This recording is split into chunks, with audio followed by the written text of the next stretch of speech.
ప్రభువున స్తోత్రములండి. మీ అందరికీ నా వందనాలు. అందరూ బాగున్నారండి?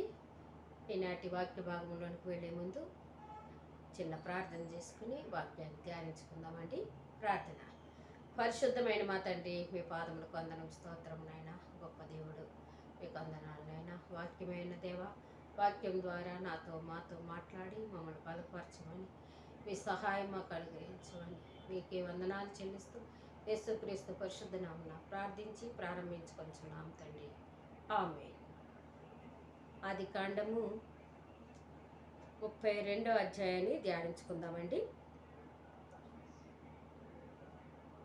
ఆది కాండము 32వ అధ్యాయాన్ని ధ్యానించుకుందామండి. మనం ఒకటి నుంచి ఈ అధ్యాయం అంతట్లో చూస్తే 32 వచనాలు ఉన్నాయి. మనం ధ్యానించుకుందాము. మొదటి వచనం, యాకోబు తన త్రోవను వెళ్ళుచుండగా దేవదూతలు అతనిని ఎదుర్కొనిరి. చూడండి, యాకోబు తన మామ ఇంటి వద్ద నుంచి బయలుదేరి వెళుతూ ఉండగా దేవదూతలు అతనిని ఎదుర్కొన్నట్లుగా ఇక్కడ వాక్య భాగంలో మనము చూస్తూ ఉన్నాం. 2వ వచనంలో మనం చూస్తే, యాకోబు వారిని చూసి ఇది దేవుని సేన అని చెప్పి ఆ చోటికి మహానయము అని పేరు పెట్టెను.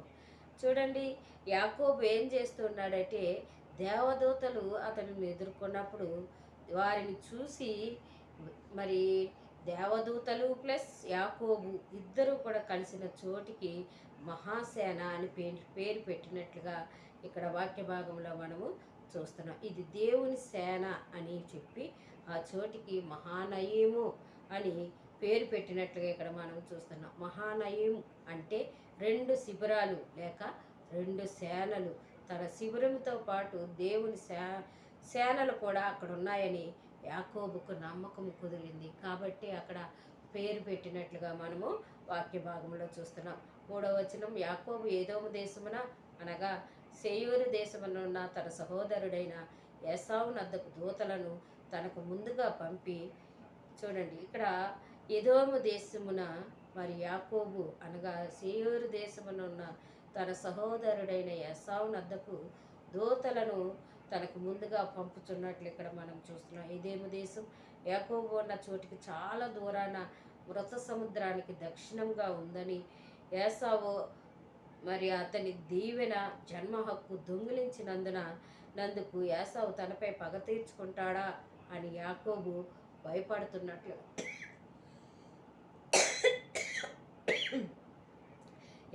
భయపడుతున్నట్లుగా ఇక్కడ మనము వాక్య భాగంలో చూడవచ్చు. 4వ వచనంలో, మీరు నా ప్రభు అయిన ఏసావుతో ఇంతవరకు నేను లాబాను నొద్ద నివసించి ఉంటిని. ఇప్పుడు యాకోబు ఏసావును చూసి అంటున్నాడు, యజమాని అని తనను సేవకుడిగా అని అనటం ద్వారా తమ మధ్య శాంతి నెలకొల్పబడాలని యాకోబు కోరుకుంటున్నట్లుగా ఇక్కడ మనము చూడవచ్చు. తాను అతనికి ఏసావుకి లోబడేందుకు సిద్ధపడుతున్నట్టుగా యాకోబు ఉండటం మనం ఇక్కడ గమనించగలం. 5వ వచనంలో, నాకు పశువులు, గాడిదలు, మందలు, దాసదాసి జనమును కలరు. నీ కటాక్షం నా యందు కలుగునట్లుగా నా ప్రభువునికి ఇది తెలియజేయనంపితునని నీ సేవకుడైన యాకోబు అనినని చెప్పుడని వారికి ఆజ్ఞాపించెను. 6వ వచనం, ఆ దూతలు యాకోబు నద్దకు తిరిగి వచ్చి, మేము నీ సహోదరుడైన ఏసావు నద్దకు వెళ్ళితిమి, అతడు 400 మందితో నిన్ను ఎదుర్కొని వచ్చుచున్నాడని చెప్పగా. 7వ వచనం, యాకోబు మిక్కిలి భయపడి తొందరపడి. 8వ వచనంలో, ఏసావు ఒక గుంపు మీదకు వచ్చి దాన్ని హతమ చేసిన ఎడల మిగిలిన గుంపు తప్పించుకుని పోననుకుని తనతోనున్న జనులను, మందలను, పశువులను, ఒంటెలను 2 గుంపులుగా విభాగించెను. ఇక్కడ మరి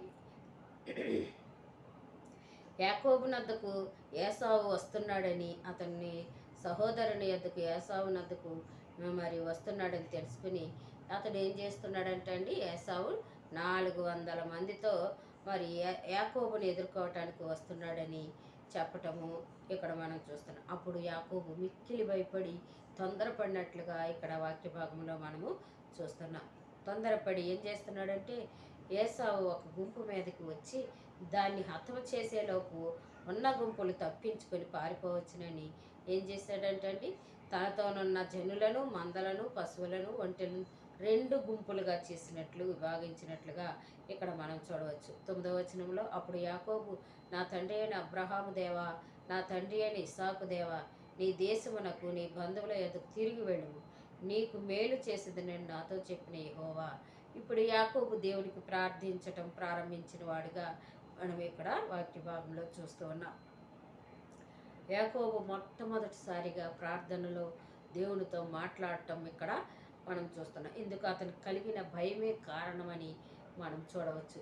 తిరిగి వెళ్ళు అని చెప్పిన దేవునితో ప్రార్థిస్తున్నట్లుగా ఇక్కడ వాక్య భాగంలో మనము చూస్తూ ఉన్నాం. 10వ వచనం, నీవు నీ సేవకునికి చేసిన సమస్తమైన ఉపకారములకును సమస్త సత్యమునకును అపాత్రుడను. ఎట్లనగా నా చేతి కర్రతో మాత్రమే నా ఈ యోర్దాను దాటి తిని ఇప్పుడు నేను 2 గుంపులైతిని.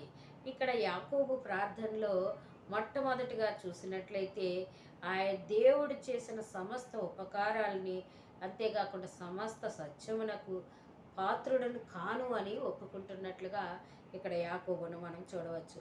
యాకోబు అంటున్నాడు, నా చేతి కర్రతో మాత్రమే ఈ యోర్దాను దాటాను, ఇప్పుడు నేను 2 గుంపులుగా తిరిగి వస్తున్నానని దేవుని యొద్ద చెప్తున్నట్లుగా మనము చూడవచ్చు. యాకోబుకు తన పాపాలు తప్పిదాలు తెలుసు అని దీన్ని బట్టి మనము చూడవచ్చు. తన క్షేమానికి భద్రతకు కృపే కారణమని ఆధారమని కొంతవరకు అర్థం చేసుకోగలిగాడని యాకోబును మనము గమనించగలం. తన మంచితనం గురించి ఇక్కడ వాదించటం లేదు, కానీ తనకు మేలు కలుగజేస్తాడని మాట ఇచ్చిన దేవుని వాగ్దానాన్ని విశ్వాసముతో గుర్తించి మాట్లాడుతున్న వాడిగా యాకోబు కనబడుతూ ఉన్నాడు. 11, 12 వచనాల్లో, నా సహోదరుడైన ఏసావు చేతి నుండి దయచేసి నన్ను తప్పించుము. అతడు వచ్చి పిల్లలతో తల్లిని నన్ను చంపునేమో అని అతనికి భయపడుచున్నాను. నీవు 12వ వచనం, నేను నీకు తోడై నిశ్చయముగా మేలు చేయుచు విస్తారమగుట వలన లెక్కింపలేని సముద్రపు ఇసుక వలె నీ సంతానమును విస్తరింపజేయదునని సెలవిచ్చితివే అనెను. ఇక్కడ చూడండి, భయపడుతూ ఉన్నాడు యాకోబు ఏసావుని గురించి. అయితే అతని చేతిలో నుండి నేను తప్పిస్తానని దేవుడు వాగ్దానం చేశాడు.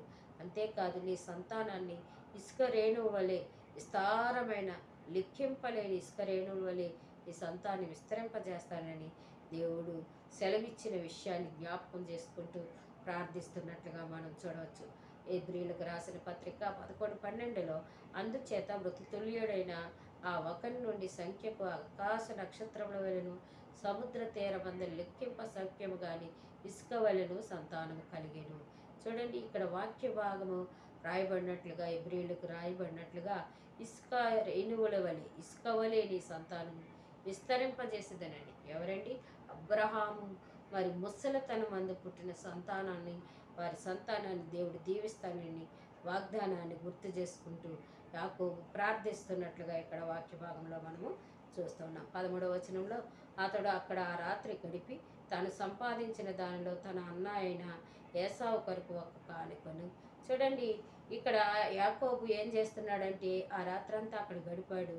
తాను సంపాదించిన దానిలో కొంత తన అన్న కొరకు కానుకగా ఇవ్వటానికి సిద్ధపడినట్లుగా ఇక్కడ వాక్య భాగంలో మనం చూస్తున్నాం. యాకోబు తన భద్రత కోసం దేవుణ్ణి వేడుకుని కూడా ఏసావుని శాంతిపరచడానికి తన సొంత ప్రయత్నాలు కూడా చేస్తున్నట్లుగా ఇక్కడ మనము చూడవచ్చు. దేవుడు అది చేయడని అనుకున్నాడా ఏమో తెలియదు, కానీ దేవుడిచ్చే భద్రత గురించి మరింత విశ్వాసం ఉన్న మరొక వ్యక్తితో యాకోబును పోల్చి చూడటము మనం చూద్దామండి.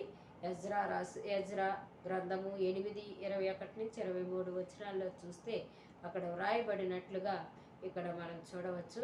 అప్పుడు దేవుని సన్నిధిని మమ్మల్ని మేము దుఃఖపరుచుకొని మాకును మా చిన్నవారికి మా ఆస్తికిని శుభ ప్రయాణం కలుగునట్లుగా ఆయనను వేడుకొన్నట్టుకు అహావా నది దగ్గర ఉపవాసం ఉండుడని ప్రకటించింది. మేలు కలుగజేయుటకై ఆయనను ఆశ్రయించి వారికి అందరికీ మా దేవుని హస్తము తోడుగా ఉండను, కానీ ఆయన హస్తమును ఆయన ఉగ్రతయు ఆయనను విసర్జించి వారందరి మీదకి వచ్చినని మేము రాజుతో చెప్పియటము కనుక మార్గమందు ఉన్న శత్రువుల విషయమై మాకు సహాయం చేయనట్లు కాల్బలమును రౌతులను రాజునొద్ద కావాలని మనవి చేయుటకు సిగ్గు నాకు తోచెను.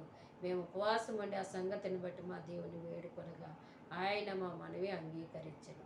దేవుని వేడుకున్న ఎజ్రా యొక్క గ్రంథంలో రాయబడినట్లుగా ఇక్కడ యాకోబు కూడా దేవుని వేడుకున్నట్లుగా మనము చూడవచ్చు. 14, 15, 16 వచనాల్లో మనం చూస్తే, అనగా 200 మేకలను, 20 మేకపోతులను, 200 గొర్రెలను, 20 పొట్టేలను, 30 పాడి ఒంటెలను, వాటి పిల్లలను, 40 ఆవులను, 10 ఆబోతులను, 20 ఆడుగాడిదలను, 10 గాడిద పిల్లలను తీసుకొని మందను వేరువేరుగా తన దాసుల చేతికి అప్పగించి, మీరు మందకు నడుమ ఎడముంచి నాకంటే ముందుగా సాగిపోండని తన దాసులతో చెప్పాను. ఇక్కడ చూసారా, 2 గుంపులుగా చేసి అతడు సంపాదించిన సంపాదన అంతా లిస్ట్ ఇక్కడ ఇవ్వబడినట్లుగా మనము చూస్తున్నాం. 17వ వచనంలో, మరియు వారిలో మొదటి వాడితో నా సహోదరుడైన ఏసావు నిన్ను ఎదుర్కొని, నీవెవరి వాడువు, ఎక్కడికి వెళుచున్నావు, నీ ముందరనున్నవి ఎవరివని నిన్ను అడిగిన ఎడల, 18వ వచనం, ఇవి నీ సేవకుడైన యాకోబువి, ఇది నా ప్రభు అయిన ఏసావు కొరకు పంపబడిన కానుక, ఇదిగో అతడు మా వెనుక వచ్చుచున్నాడని చెప్పుమని ఆజ్ఞాపించను. 2 గుంపులుగా చేసి ఒక కానుకను తన అన్నకు పంపిస్తూ, ఒకవేళ కనబడి అడిగితే నీకు కానుకగా నీ దాసుడు పంపించాడు, నీ సేవకుడని యాకోబు పంపించాడని చెప్పమని చెప్తూ ఉన్నట్లుగా ఇక్కడ వాక్య భాగంలో మనం చూస్తున్నాం. అతడట్లు, నేను ముందుగా పంపుచున్న కానుకల వలన అతని సమాధానపరచిన తర్వాత నేను అతని ముఖమును చూసేదను. అప్పుడు అతడు ఒకవేళ నన్ను కటాక్షించును అనుకొని వీరు ఏసావును చూసి,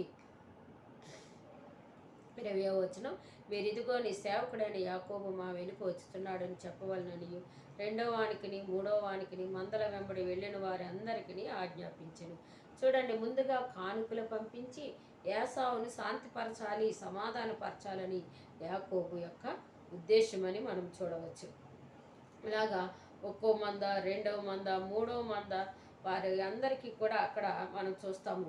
వారు ఒక మంద వెనుక ఒక మంద వెళ్ళుచు వారికి మరి ఆ రీతిగా చెప్పాలని ఆజ్ఞాపించినట్లు వీరు ఇక్కడ మనం చూస్తున్నాం. 21, 22, 23 వచనాల్లో చూస్తే, అతడు కానుకను తనకు ముందుగా పంపించి తాను గుంపులో ఆ రాత్రి నిలిచెను. 22వ వచనం, ఆ రాత్రి అతడు లేచి తన 2 భార్యలను, తన 2 దాసీలను, తన 11 మంది పిల్లలను తీసుకొని యొబ్బోకు రేవు దాటిపోయేను. 23వ వచనం, యాకోబు వారిని తీసుకొని ఆ ఏరు దాటించి తనకు కలిగినదంతయు పంపివేశాను. 24వ వచనం, యాకోబు ఒక్కడు మిగిలిపోయాను, ఒక్క నరుడు తెల్లవారు వరకు అతనితో పెనుగులాడెను. ఇక్కడ మనం చూసినట్లయితే గుంపులుగా చేసి మొదట మరి ఏసావు కానుకను పంపించినట్లుగా, తర్వాత ఒక గుంపును పంపించినట్లుగా వారు వారి ఎబ్బోరేవు దగ్గర నిలిచిపోయినట్లుగా చూసాము. ఆ తర్వాత తెల్లవారిన తర్వాత తన భార్యలను, తన పిల్లలను మరి రేవు దాటించినట్లుగా వారు దాటించి వారిని తనకు యాకోబుకు కలిగినదంతా కూడా పంపించి వేసి యాకోబు ఒక్కడే మిగిలిపోయినట్లుగా అక్కడ మనము వాక్య భాగంలో చూస్తున్నాం. ఒక నరుడు తెల్లవారు వరకు అతనితో పెనుగులాడటం ఇక్కడ మనము గమనించగలం. ఈ పోరాటం కేవలం శరీరమైనది మాత్రమే కాదు, కానీ యాకోబు రాత్రంతా ఇలా కుస్తీ పడుతూ ఉండటం మనం చూడవచ్చు. ఇలా ఉండగలగటం అనేది ఎవరికైనా అసాధ్యం. రాత్రంతా పోరాడటం అనేది ఎంత కష్టతరమైనదో అది అసాధ్యమైంది. అయినప్పటికీ మరి యాకోబు ఏం చేస్తున్నాడంటే, ఎలాగైనా దేవదూత యాకోబు యొక్క మనసులో సంకల్పంలో మార్పు కల్పించాలని వచ్చినట్లుగా ఇక్కడ మనం గమనించగలం. ఆయన దృష్టిలో అది మరింత మరి ప్రాముఖ్యమైన సంగతిగా మనము గమనించగలం. ఒక వ్యక్తి మానవ రూపంలో మరి ఒకటిగా రావటం అనేది ఇక్కడ మొట్టమొదటిసారిగా మనము చూస్తున్నాం. ఈ 25వ వచనంలో, తాను అతడు గెలవకుండాట చూచి తొడ గూటి మీద అతనిని కొట్టెను. అప్పుడు అతడు ఆయనతో పెనుగులాట వలన యాకోబు తొడ గూడు వసిలెను. చూడండి, ఇక్కడ మనం చూస్తే ఈ మహాబలాఢ్యుడైన దేవదూత ఒక మనిషిని గెలవలేకపోవటం కనబడుతూ ఉంది. యెషయా 37, 36లో చూస్తే, అంతటా యెహోవా దూత బయలుదేరి అషూరు వారి దండుపేటలో 185,000 మందిని మొత్తెను. ఉదయమున జనులు లేవగా వారందరూ మృత కళేబరముగా ఉండేది. అంత గొప్ప దూతను యాకోబుతో పోరాడి గెలవలేకపోవటం అనేది మనము ఇక్కడ వాక్య భాగంలో చూస్తున్నాం. శరీరాన్ని తేలికగా జయించగలిగాడు, అయితే యాకోబు మనోసంకల్పాన్ని, అంతరంగ స్వభావాన్ని కూడా జయించటం ఆయనకు కష్టతరమైపోయినట్లుగా మనము చూడవచ్చు. అందుని బట్టి తన తొడ కీలు తప్పటం వల్ల యాకోబు ఇక పెనుగులాడలేకపోయాడు అని మనము చూడవచ్చు. 26వ వచనంలో ఆయన తెల్లవారుచున్నది కనుక నన్ను పోనిమ్మనగా అతడు నీవు నన్ను ఆశీర్వదించితేనే కానీ నిన్ను పోనీయనను. చూడండి ఎంత మరి పట్టుదల కలిగి యాకోబు మరి పోరాడుతూ ఉన్నాడో మనం ఇక్కడ చూడవచ్చు. ఇంకా చూసినట్లయితే యాకోబు మరి పట్టుదలతో మరి తను దీవిస్తేనే కానీ తను వదలనని చెప్తున్నట్లుగా ఇక్కడ వాక్య భాగంలో చూస్తున్నాం. యాకోబుకి ఇప్పుడు దీవెనలు కలగాలంటే తనను తాను మరి గుర్తించి తానేమై ఉన్నాడో ఒప్పుకోవాలి. కాబట్టి ఆ పేరును బట్టి అతని స్వభావము గుణాలు మనకి ఇక్కడ కనబడుతూ ఉన్నాయి. 27వ వచనంలో ఆయన నీ పేరేమని అడుగుగా అతడు యాకోబు అని చెప్పాను. తర్వాత 28వ వచనంలో అప్పుడు ఆయన నీవు దేవునితోనూ మనుషులతోనూ పోరాడి గెలిచితివి కనుక ఇక మీదట నీ పేరు ఇశ్రాయేలే గాని యాకోబు అనబడదని చెప్పాను. ఇక్కడ మనం చూసినట్లయితే యాకోబును నీ పేరేమిటి అని అడగగా యాకోబు తన పేరు యాకోబు అని చెప్పినట్లుగా ఇక్కడ మనం వాక్య భాగంలో చూస్తున్నాం. ఆ రాత్రి దేవుడు అతనిలో లోతైన మార్పును తేగలిగాడు. యాకోబు తన మరణం వరకు తన పాప స్వభావం నుండి విముక్తుడు కాలేదు కానీ మోసకరమైన జిత్తులు తనపై తనకున్న నిబ్బరం ఆ రాత్రితో సమసిపోయాయి. ఆ రాత్రి యాకోబు గెలిచాడన్నది నిజమే కానీ దేవదూత కూడా గెలిచాడు. ఆ మల్ల యుద్ధం జరిగినట్లుగా మనం అక్కడ చూడవచ్చు.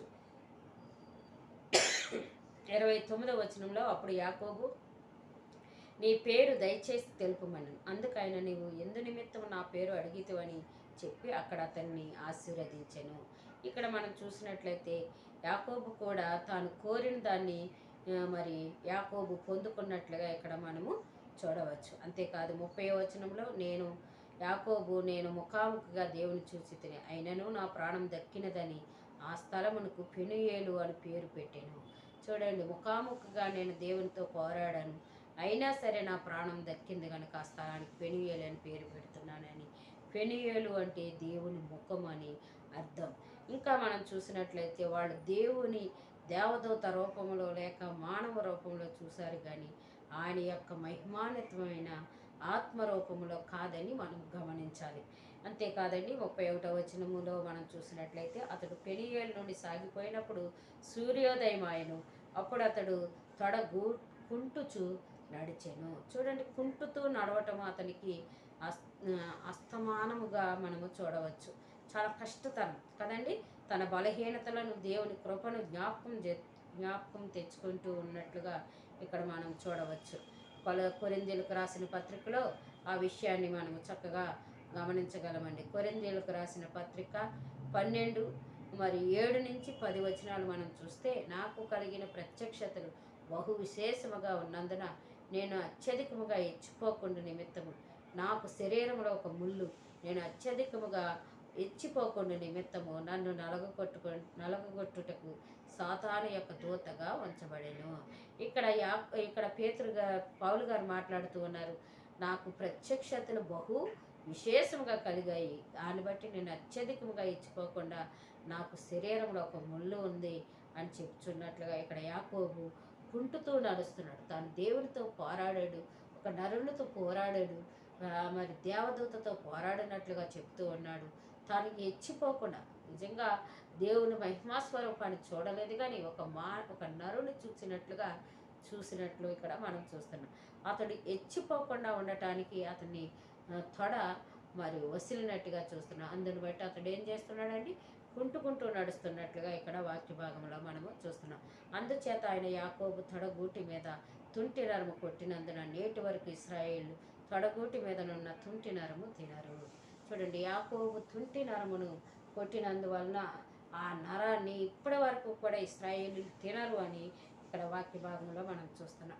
మరి 1 నుంచి 8 వచనాలు మనం చూసినట్లయితే మహానయము వద్ద యాకోబు దర్శనము, ఏసావు పట్ల అతని భయము కనబడుతూ ఉన్నట్లుగా మనం చూడవచ్చు.